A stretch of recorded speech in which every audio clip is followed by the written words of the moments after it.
دافع كوحدة ويليام صليبا مركان قلبي ayuu ka hadlay xidigan Saliba niyada ayuu ka hadlay laacibkan wuxuu leeyahay inaan noqdo mid kamid ah difaaciyada caalamka ugu wanaagsan hal arin ayaa iga xigta uu leeyahay inaan ahay hadda ahay waa ogahay Saliba wuxuu aaminsan yahay hadda inuu yahay mid kamid ah xidigaha ugu sareeya adduunka laakiin ay ka maqan tahay wuxuu ku noqon lahaa daafac ugu fiican daafac Arsenal ayaa u muuqday mid kamid ah ciyaartooyda ugu cadcad Premier League labadii sano ee soo dhaafay waxaan ku socday wadada saxda ah labadii xilli ciyaareed ugu dambeeyay gaar ahaan xilli ciyaareedkii hore ayuu yiri Saliba malaha waxaan ka socdo malaha wuxuu leeyahay waxaan ku socdo inaan noqdo difaac ugu fiican adduunka waxaan qabaa inaan ahay mid kamid ah difaacyada ugu fiican waqtigan laakiin waxa iga maqan koobab si aan u noqdo xidig ugu fiican adduunka difaac adduunka wanaagsan waan noqon lahaa ayuu leeyahay haddana waa ahay laakiin inaan noqdoba oo lii caleema saar waxa iga xiga inaan koobab ku guuleysto niidu ka hadal ninkan koob la'aan ay hayso haddii aan ku guuleysto koobab way fiican tahay haddii kale ma oran kartid waxaan ahay midka ugu fiican taa waa waxaan aaminsanahay uu leeyahay inaan noqdo xidiga ugu fiican ama lii caleema saar mid kamid ah difaacyada ugu wanaagsan caalamka waxa iga xigta uu leeyahay koobab Arsenal ayuu waliba oo farantis u diray malaha in kooxda koobab ay ku guuleysato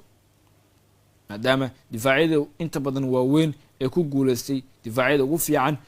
ee haayeen kuwa koobab ku guuleystay ama koob la qaado kooxooda markaana liiska ay soo galaan ciyaartooyda ugu fiican caalamka dhanka difaaca William Saliba wuxuu aaminsan yahay aniga wax walba aan sameeyay bandhigaygu waa u sareeyaa difaactiimadeed aad ay u fiican tahay kooxdeedana waa ku faraxsanahay laakiin koob ayaa naga maqan ayuu leeyahay daafaca Arsenal William Saliba la arki doono isagana kooxdiisu inuu koob u qaado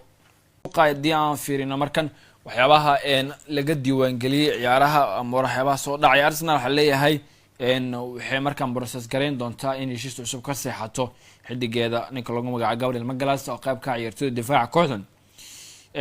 xidigan waxa leeyahay heshiiskiisa qaybihii hore soo dhamaaday gabagabada ayaa dhiman wuxuu noqon doonaa mid kamid ah ciyaartooyda heshiiska u seexa kooxda Arsenal ee sii jooga lagu qanacay kan bandhigiisa wanaagsanaa toddobaadkan gool u gaarsiiyay gool u dhaliyay ayaa keentay Chelsea ayadana waxay aqbashay inuu baxo xidig 27 jirka ah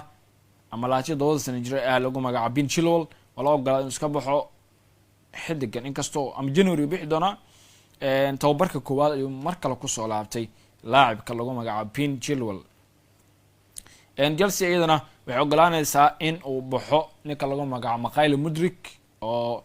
qayb ka ah kooxda 26 jir ah uu bixi doona bisha Janaayo oo loo fasixi doona maadaama xidigan Chelsea aysan ku qancin oo la fasixi doona waxaana aad u doonaya Roberto De Zerbi hogaamiyaha kooxda Olympique de Marseille team talk ayaa lagu qoray sheekadan Andrew Rabiot tababarkii ugu horeeyay la sameeyay kooxda Marseille markii uu ku soo beeray toddobaadkan aad ayaa lagu soo dhaweeyay gudaha Faransiiska Olympique de Marseille ayaana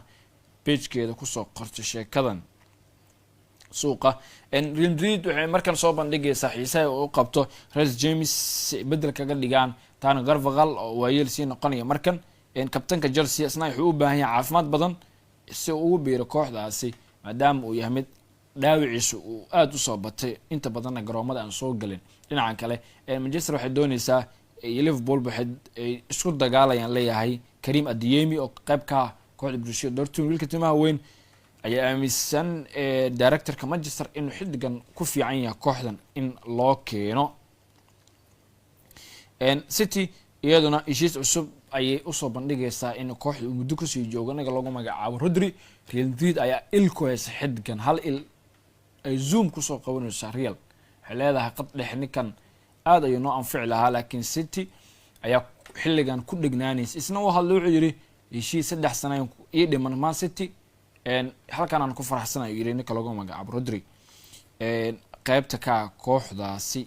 dhinaca kale 273,000 toddobaadkii bishaar ayay doonayaan inay siiyaan Manchester iyo West Ham ba Leon Cortiska oo qayb ka ciyaartooyda kooxda Bayern Munich wiilka xoog weynaha ay doonayaan sidoo kale Tottenham waxay diyaarinaysaa in heshiis waqti dheer ka seexato Romero oo qayb ka difaacida kooxdan Real Madrid Manchester kooxo badan ay isku haysta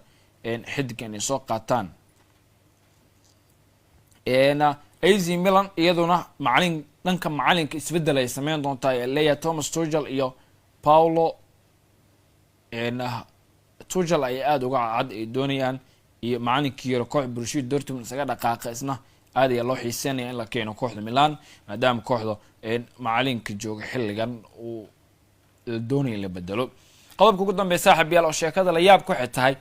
Aymeric Laporte oo qayb ka kooxda Al Nassr ninka wuxuu yiraahdaa Sacuudi waa ku wareeray kuleela idilay familkay mis aragno meesha aan isaga tagaya oo Yurub ku soo laaban doona